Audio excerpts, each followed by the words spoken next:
Netzaí Sandoval, gracias por acompañarnos. Netzaí, la Defensoría Pública Federal lleva el caso precisamente de Juana Hilda. Muy buenas noches. Muy buenas noches y muchas gracias por la oportunidad de platicar, querida Alicia. Netzaí, ¿qué resolvió exactamente la Corte? Y cuando pregunto qué resolvió, quiero que nos expliques así, no en términos de derecho, sino de lo que sigue y del impacto que puede tener la decisión que tomó el día de hoy la primera sala. En este momento se resolvió que el más alto tribunal de nuestro país, el tribunal más imparcial con el que cuenta el Estado mexicano, va a resolver un caso histórico, un caso que ha generado muchísimo revuelo mediático, muchísimas historias, muchísima presión política.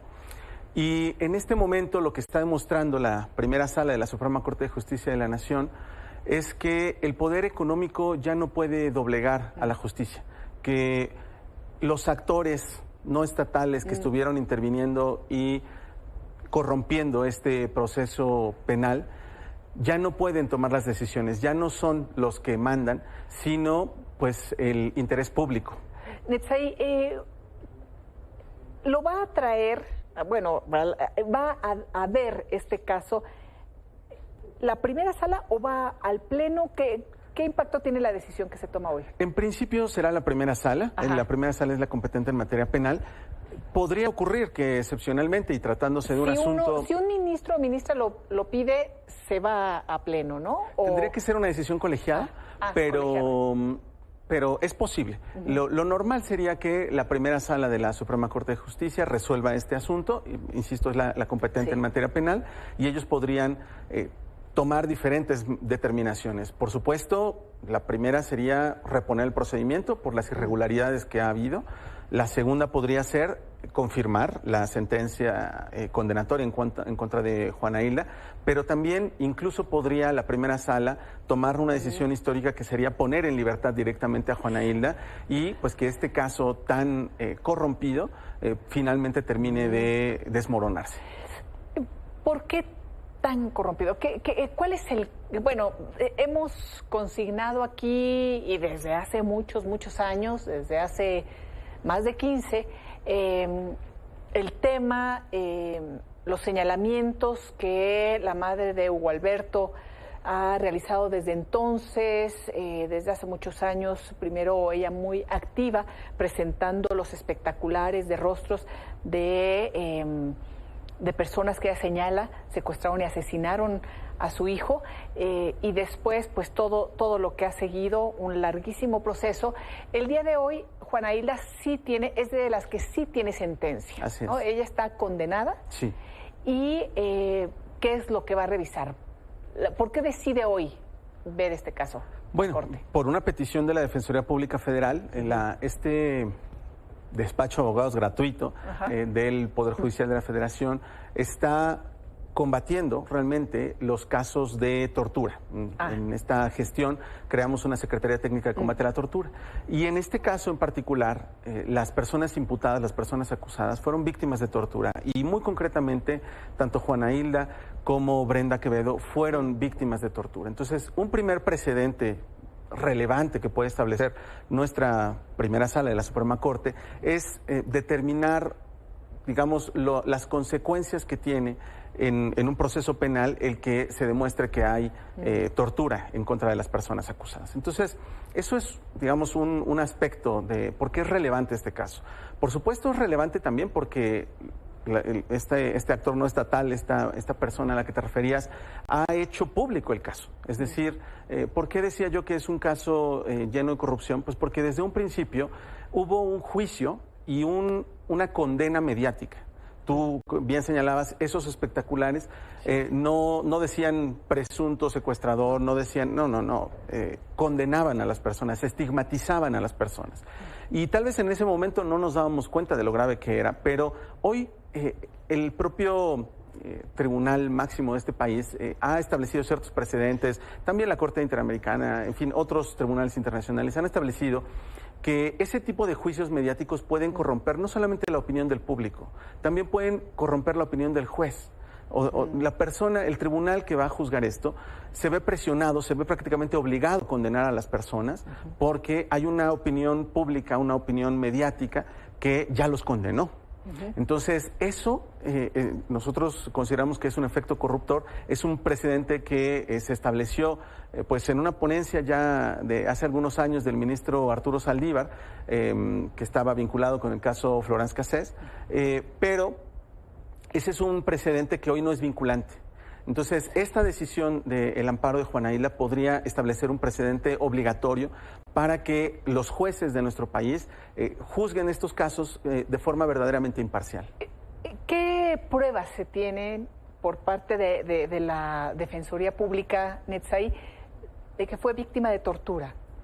Bueno, no solamente el caso, insisto, de Juana Hilda, no solamente el caso de Brenda, la Defensoría Pública ha logrado acreditar contextos. Yo lo primero que pondría sobre la mesa, Elisa, es que en este caso se nota muy claramente una batalla de dos bandos. Por un lado hay gente que cree en el punitivismo, que cree que las soluciones para los conflictos sociales son la cárcel, la mano dura, el ejército, las balas. Y por otro lado, hay personas que creemos en la justicia restaurativa, en el debido proceso, en los derechos humanos. ¿Quiénes están con la señora Isabel? Pues claramente Genaro García Luna, Cárdenas Palomino, los que eran sus aliados en la política y en las investigaciones que llevaron a cabo. Tomás Cerón era uno de sus grandes aliados para investigar.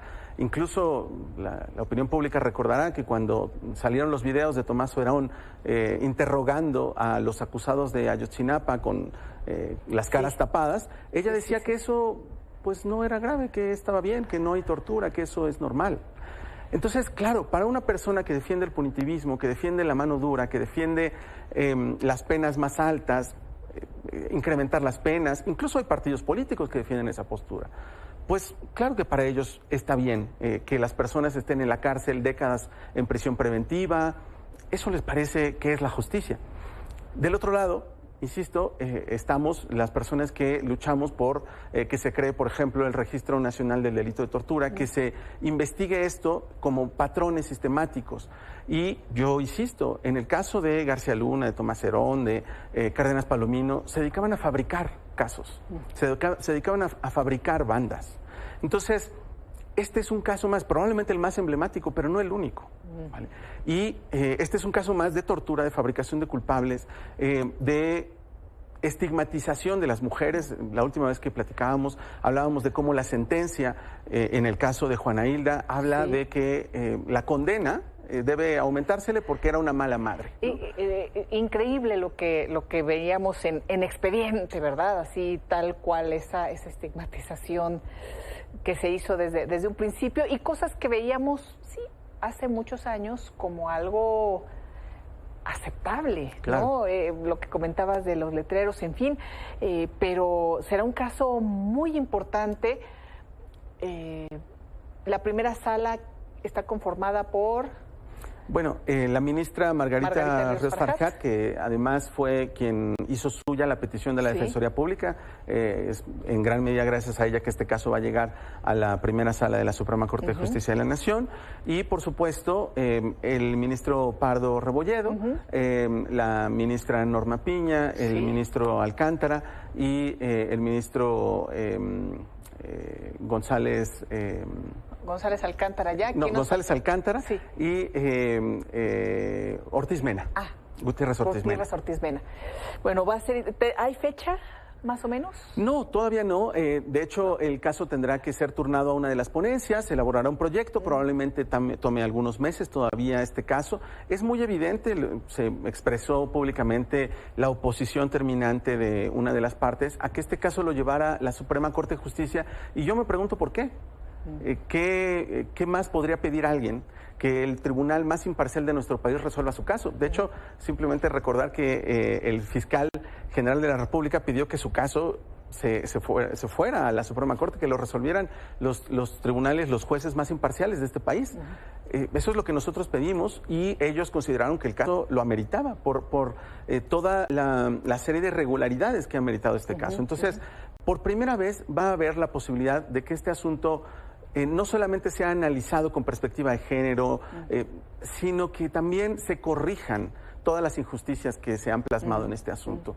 Entonces, pues bueno, yo creo que hay una enorme esperanza en este momento, no solamente del lado de la Defensoría Pública y no solamente del lado de las víctimas de este caso, no solamente de Juana Hilda, no solamente de Brenda y las demás personas imputadas, sino del lado de la justicia. ¿La Defensoría Pública pide que se reponga el proceso o que se... No, que se le declare inocente. Esa es nuestra petición. Nosotros creemos que tenemos elementos muy contundentes, elementos de prueba, que acreditan que el proceso y las evidencias que se utilizaron en contra de Juana Hilda eran totalmente falsas. El proceso de por sí es completamente violatorio de los derechos de las personas. Ya te comentaba también que el momento en que ella declaró no estaba acompañada de una defensora, muchas veces de un abogado. Bueno, es que como por el debido proceso salen los, ¿no?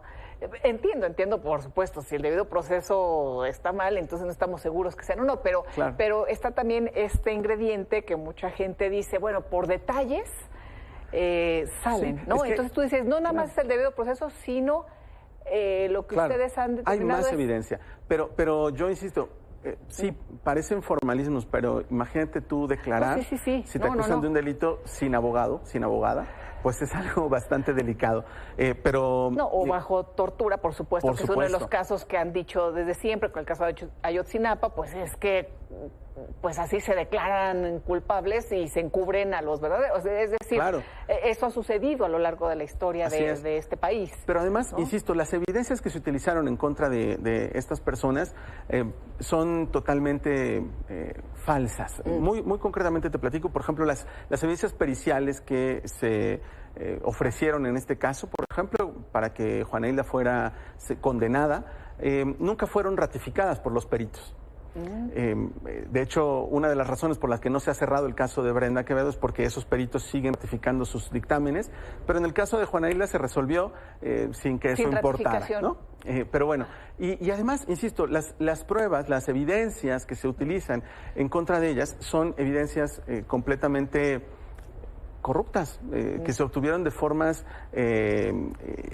inverosímiles. Por ejemplo, la única evidencia de que al hijo de esta persona se le habría privado de la vida en ese inmueble del que se habla en este caso, es una gota de sangre. Una gota de sangre que se encontró en un baño, junto a la regadera, o sea, de entrada 6 meses después de que había ocurrido los hechos, en un cateo posterior a, digamos, en un segundo cateo, pues. Y algo interesantísimo, hoy hablamos de juzgar con perspectiva de género, en fin, también hablamos de cadena de custodia. Es decir, para que una evidencia sea creíble, pues tiene que haber habido un resguardo de la escena, ¿vale? Sí, 6 meses después entran y dicen, encontramos mira, aquí nos lo encontramos, pero, ¿y sabes qué es bien interesante? Esto lo menciono porque lo ha hecho público la misma persona de la que estábamos hablando. En el tiempo que estuvo, el periodo de tiempo que ocurrió entre el primero y el segundo cateo, ese inmueble estuvo en manos de una persona, de un trabajador de la señora Torres. Entonces, imagínate si una de las partes tiene el control de la escena del crimen y de pronto se encuentra ahí una gota de sangre. Bueno, pues evidentemente esa evidencia no es creíble, no es verosímil. Pero como esas hay muchísimas irregularidades en este asunto. Hay muchos otros temas en los que yo no voy a entrar, pero que tienen que ver con actas de nacimiento, muchas cosas que generan dudas de este caso. Pero te insisto, yo voy a tratar de no entrar en esa parte, pero sí decirte, hay evidencia científica que te permite concluir que un perito profesional, ¿no?, al que tú le plantees, oye, después de 6 meses se va a conservar una gota de sangre en el sardinel de un baño donde se baña a las personas porque ahí están viviendo. Y de un inmueble que era cercano a una de las partes. Claro. Netzayi, ¿nos mantienes al tanto de, Claro que de este caso, sobre todo pues ahora saber cómo viene el proyecto, cuándo será la fecha y por supuesto seguimos en contacto, a ver si en otra ocasión nos platicas, pero bueno, ya es otro tema, pero de este caso de las mujeres que defenderán en Santa Marta, Catitla, creo que es un caso bien interesante. Es un trabajo ¿verdad? muy importante que estamos llevando a cabo bajo la dirección del ministro Arturo Saldívar, con un mandato muy importante de tratar de llevar la justicia a las personas que pues se han encontrado en situaciones irregulares, mujeres indígenas que no tuvieron traductores, en fin, te contaré en otro momento todo lo que hemos encontrado. ¿En cuánto tiempo? Ya nos mantendrás aquí al tanto para informar a la audiencia. Claro que sí. Muchísimas gracias. Muchas gracias a ti, Elisa.